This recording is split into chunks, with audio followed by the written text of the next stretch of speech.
Jai Shri Krishna to all of you. Today I am going to explain the ways by which a large number of safe solvent systems may be developed to make various pharmaceutical formulations.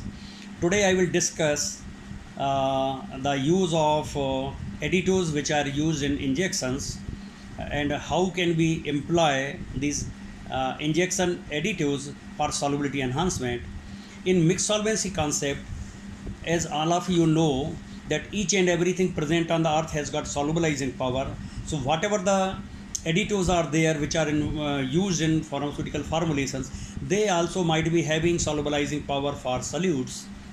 So I would like to discuss various ways innumerable solvent system, innumerable safe solvent systems may be developed by the use of mixed solvency concept.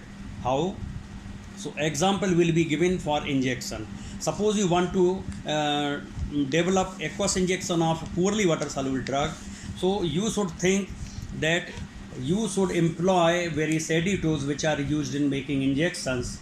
So how it can be done? So firstly you see, I am discussing some of the additives which are used in parenterals in injections. Number one, benzyl alcohol, 5% local anesthetic.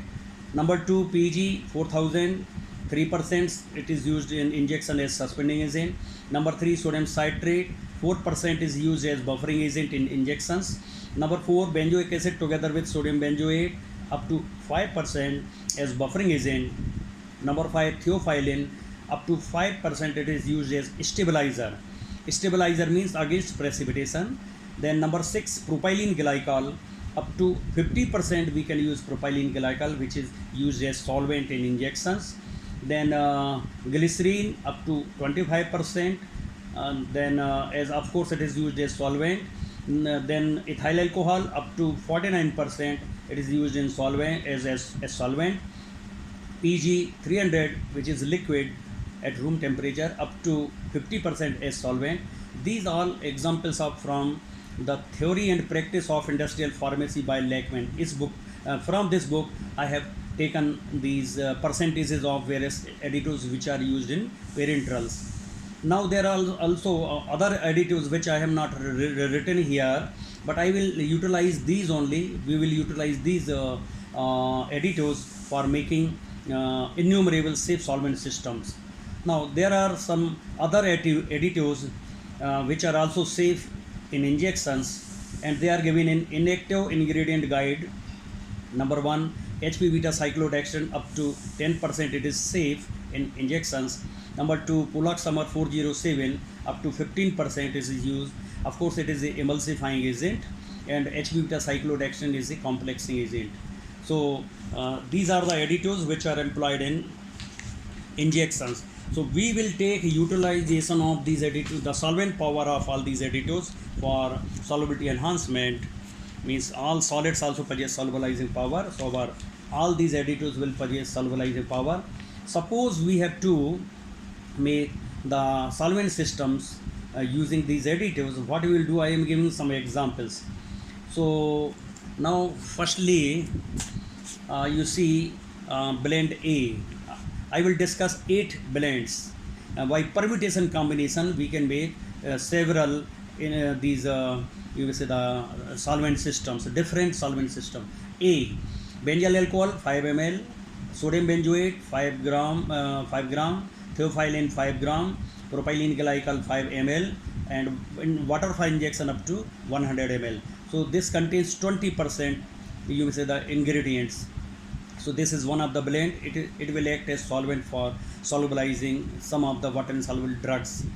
B, ethyl alcohol 5 ml, sodium benzoate 5 gram, theophylline 5 gram, propylene glycol 5 ml, water for injection up to 100 ml. So what you are observing is we are employing these additives from our first list which we have discussed. C, PG 305 ml, sodium benzoate 5 gram, theophylline 5 gram, propylene glycol 5 ml, water for injection up to 100 ml. So here also the total strength is 20%. All these blends contain solids as well as liquids. Solids also possess solubilizing power. D, HP beta cyclodextrin 5 gram, sodium benzoate 5 gram, theophylline 5 gram, propylene glycol 5 ml, water for injection up to 100 ml.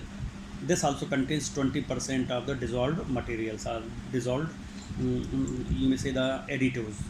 Now similarly, other four ingredients, other four, these blends. Now you see here E. Now this E blend contains benzyl alcohol 5 ml, sodium benzoate 5 gram, theophylline 5 gram, ethyl alcohol 5 ml, water up to 100 ml, 20%. Benzyl alcohol 5 ml, sodium benzoate 5 gram, theophylline 5 gram, Pulaxamer 407 5 gram, water up to 100 ml. G. Benzyl alcohol 5 ml, sodium benzoate 5 gram, theophylline 5 gram, propylene glycol 5 ml, HP beta cyclodextrin 5 gram. Here the total strength is 25%. H. Benzyl alcohol 5 ml, sodium benzoate 5 gram, HP beta cyclodextrin 5 gram, Pulaxamer 407 5 gram, propylene glycol 5 ml, water for injection up to 100 ml. So in this way, this again contains 25% of the these additives. Now other four or last four, you may say, they are like this here. Now this I contains sodium citrate, sodium benzoate, propylene glycol, ethyl alcohol, PG 4000.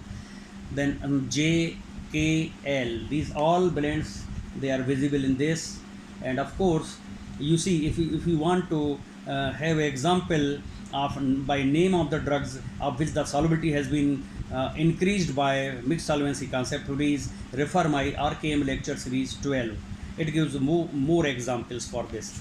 Now coming to now why we are discussing all this, the reason is up to this time the persons of industry, they have got a limited number of safe solvent system. They are mostly they use the solvents, say glycerin, propylene glycol, ethanol, then PG 300, etc., water and all that.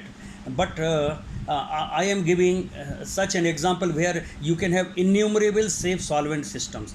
Only thing here is that when you perform the solubility studies and if you have got desired solubility enhancement, you prepare its injection or syrup in the form of solution, topical solution, ear drops, they can be made. Now I am giving the example of injection, and from the point of view of toxicity, you have to perform the toxicological studies, and you will find these systems safe because whatever ingredients we have employed, they are safe. So there are very high chances that your formulation will be safe. Also you have to perform the chemical stability studies.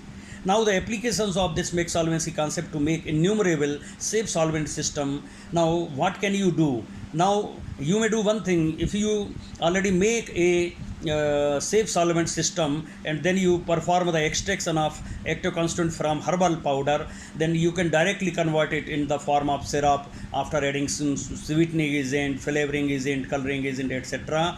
There is no need of separation of something.